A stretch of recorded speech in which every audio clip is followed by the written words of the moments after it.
C'est News, il est 8h16, bienvenue à tous. Laurence Ferrari, vous recevez ce matin Bernard-Henri Lévy. Bonjour Bernard-Henri Lévy. Bonjour. Bienvenue dans la matinale de CNews. On va parler dans un instant de la situation en Afghanistan, du regard que vous posez sur le monde. Je rappelle que votre film Une autre idée du monde est diffusé le 12 septembre à 20h50 sur France 5. Vous êtes allé en Afghanistan, bien sûr, au Nigeria, en Ukraine, en Somalie. Mais j'aimerais d'abord, si vous le permettez, parler de la visite du président Macron hier à Marseille. 3 jours sur place pour tenter de relever la deuxième ville de France. Quand vous voyez les checkpoints érigés par des dealers à l'entrée de certains quartiers de la ville, vous vous dites qu'il y a des zones qui font sécession dans notre pays.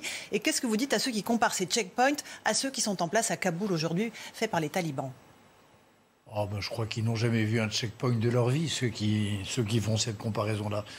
Un checkpoint à Kaboul ou un checkpoint à Mogadiscio, je peux vous dire que c'est autre chose qu'un checkpoint organisé par une poignée de dealers drogués eux-mêmes. Je trouve que c'est une comparaison indécente. Avec, encore une fois, Emmanuel Macron qui tente de relever le défi de cette deuxième ville de France, qui dit aux policiers « on sera derrière vous ». Les policiers ont le sentiment de vider l'océan à la petite cuillère. Ce sont des problèmes qui sont surmontables, selon vous ? Je n'ai pas d'idée là-dessus, Laurence Ferrari. Je sais que ce problème dure depuis si longtemps. Les plans villes se sont multipliés. J'ai tendance à penser que cette visite du président, ces 3 jours passés, c'est bien. Ça veut dire qu'il prend le problème à bras-le-corps avec sa méthode habituelle, contact direct, aller se rendre compte par lui-même. J'espère parce que c'est vrai que c'est une ville magnifique. Moi, j'y suis très attaché. J'ai passé une partie de mon enfance à Marseille, sur les traces d'Albert Cohen et de Marcel Pagnol. C'est une ville splendide, c'est une vitrine de ce qu'il y a de plus beau en France, y compris la tradition d'ouverture. Ce qui se passe aujourd'hui dans les quartiers de Marseille est trop triste. Est-ce que ce sont des zones qui font sécession? Et il n'y a pas que Marseille, il y a d'autres territoires en France qui sont comme cela en dehors, en marge de l'État? Je ne crois pas que ça soit, je dirais pas sécession, c'est pas vrai non plus. Vous savez, et puis il faut aussi avoir un peu de perspective historique. Relisez les mystères de Paris d'Eugène Sue, relisez ce classique du 19e qui s'appelait classe laborieuse, classe dangereuse. Cette idée de quartier livré à l'illégalisme, etc., c'est pas non plus seulement d'aujourd'hui.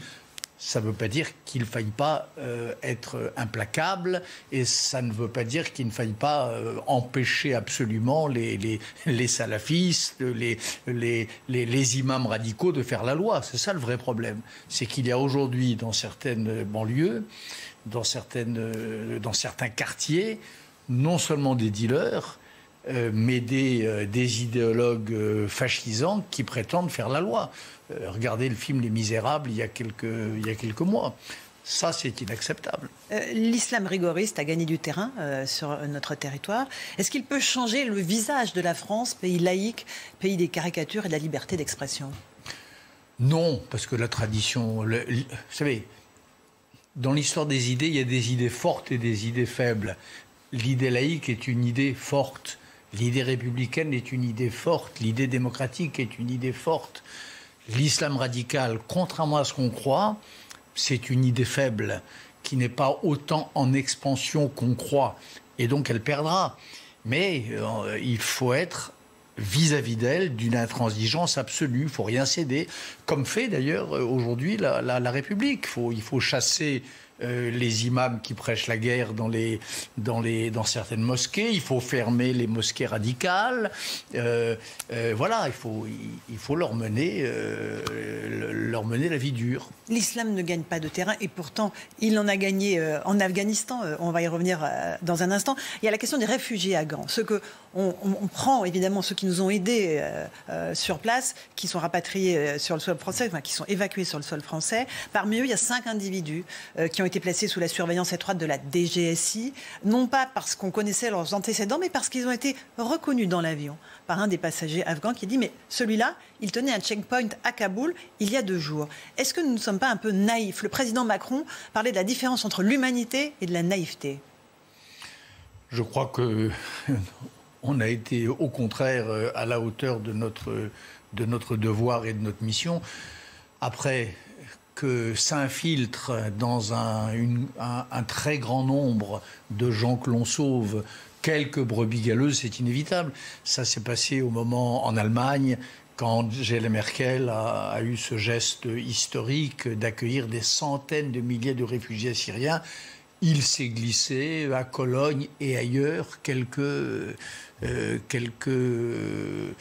assassins et surtout quelques misogynes violents. C'est malheureusement inévitable. Et c'est un risque que la société française doit prendre au nom de son devoir d'accueil et d'asile ? Elle doit d'abord appliquer son devoir d'asile. C'est un droit inscrit dans la Constitution, dans les habitudes politiques de la France. Ça, c'est la France. Si la France tournait le dos au droit d'asile, ce ne serait plus la France. Ça, c'est clair. Après, la vraie question à se poser, c'est on n'aurait pas dû déclencher ce tsunami à Kaboul. Ça, c'est autre chose. Parce que ce qui s'est passé à Kaboul ces jours-ci, en effet, c'est un encouragement donné, un sentiment de victoire offert, un sentiment de triomphe offert à tous les islamistes du monde, y compris ceux qui sont sur notre sol. Regardez l'image qu'on leur donne.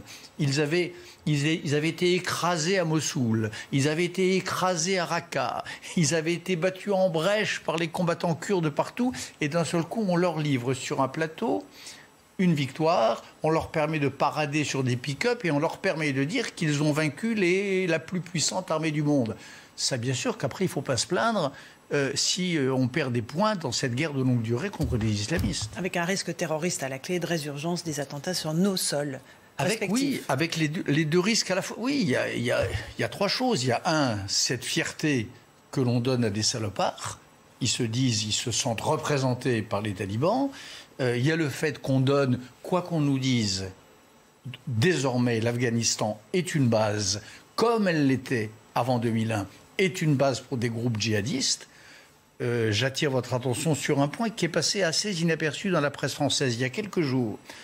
L'homme qui s'occupait de la sécurité personnelle de Ben Laden, un haut dirigeant d'Al-Qaïda, est rentré en Afghanistan, a été accueilli sous les vivas dans la province de Nangarhar, sous les vivas des talibans. Donc Al-Qaïda et les talibans, c'est la même chose. Il y a des querelles, comme avec l'État islamique, il y a des querelles de voisinage, il y a voilà. Mais fondamentalement, c'est la même idéologie, c'est la même volonté politique et c'est la même volonté de faire le plus de mal possible aux démocraties sur place et chez nous. Justement, la vraie question n'est-elle pas aussi celle que les démocraties ont échoué à imposer leur modèle occidental dans ces pays, notamment l'Afghanistan? Emmanuel Macron, lors de son déplacement en Irak, disait « On ne peut pas imposer la démocratie, un gouvernement depuis l'extérieur. Quand nous intervenons, nous devons le faire aux côtés d'un État souverain. Ce n'est pas par la force des armes que l'on crée un État souverain. » Qu'est-ce que vous lui répondez? Et c'est un faux débat.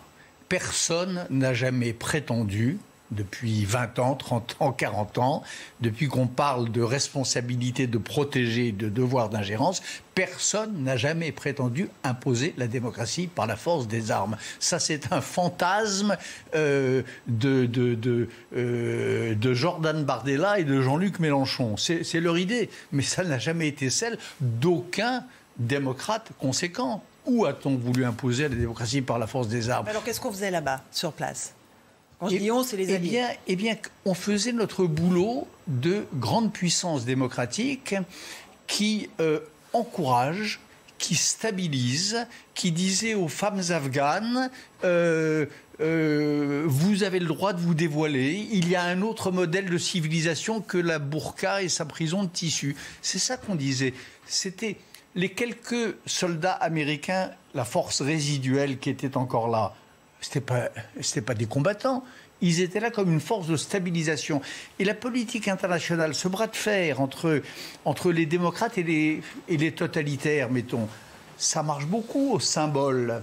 Ça marche à l'image que l'on projette de soi. Personne n'a jamais parlé de faire la guerre ou d'imposer un régime.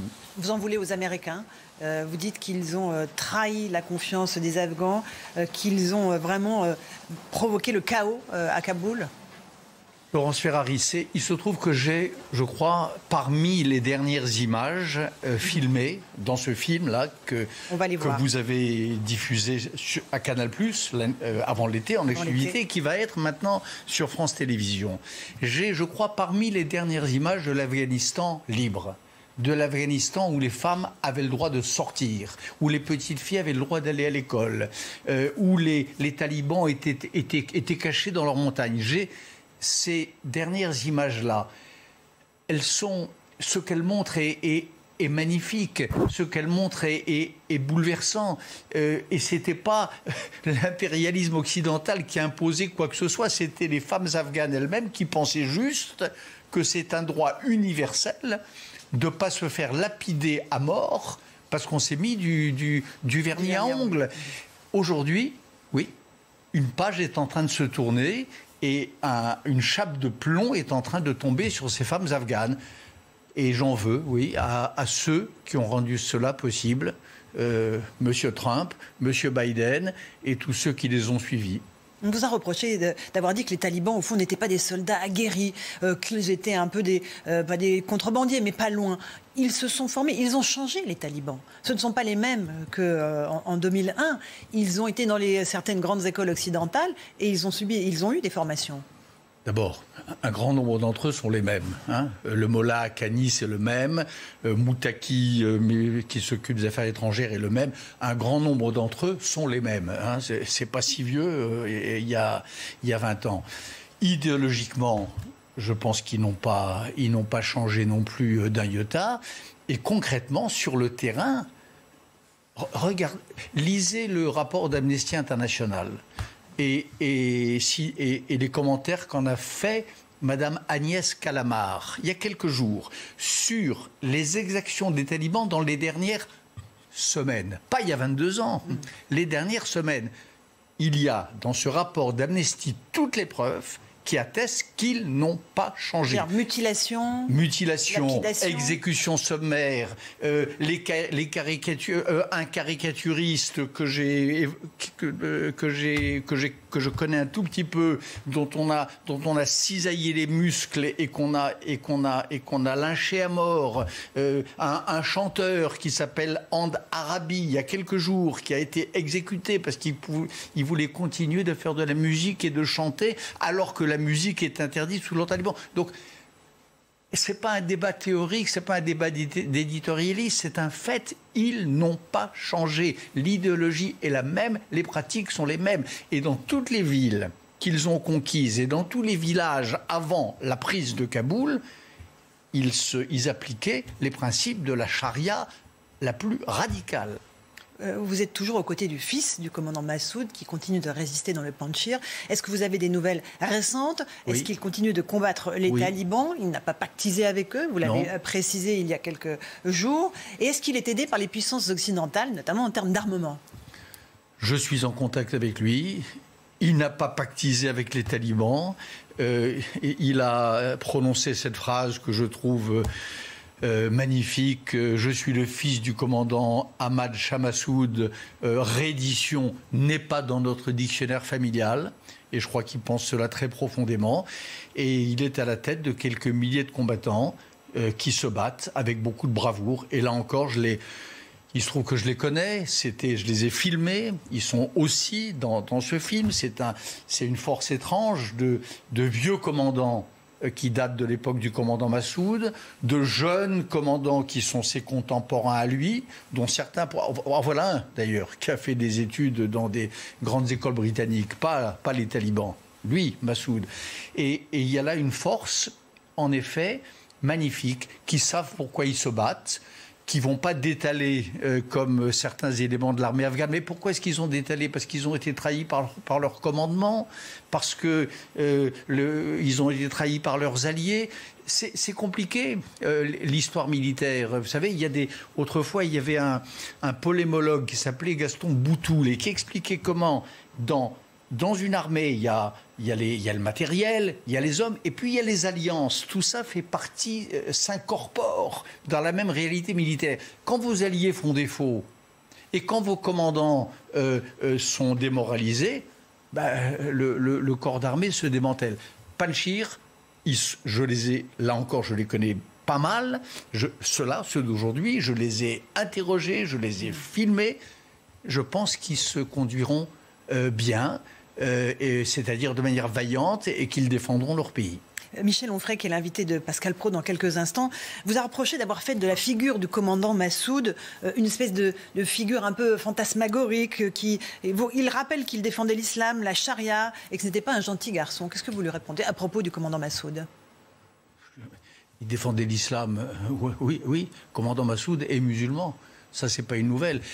Et comme je ne suis pas personnellement, je suis pas plus que quiconque partisan d'importer la démocratie à la pointe du fusil, moi qu'il y ait des musulmans qui, en fidélité avec leurs propres valeurs, souhaitent embrasser les grands principes universalistes de la démocratie, je m'en réjouis.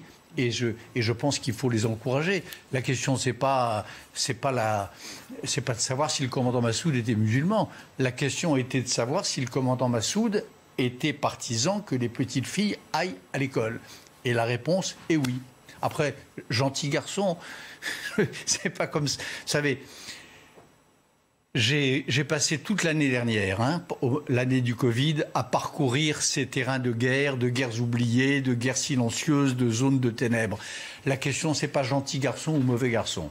La question, c'est qu'il y a des puissances noires, des puissances totalitaires, liberticides, la Turquie, l'Iran, la Russie de Poutine. La Chine La Chine, bah oui, la Chine qui a un modèle de société qui n'est pas précisément démocratique.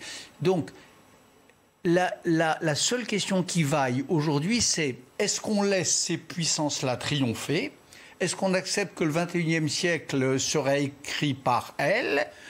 Ou est-ce qu'on encourage, est-ce qu'on se tient aux côtés de ceux qui, y compris dans ces pays, y compris en Chine, y compris en Russie, y compris dans les tranchées ukrainiennes, où vous verrez dans mon film, là aussi, des images que je crois neuves et fortes, est-ce qu'on encourage ceux qui luttent, résistent de toute leur âme, avec courage, avec vaillance, et parfois au nom de principes souvent que nous partageons, contre ces puissances autoritaires ou totalitaires.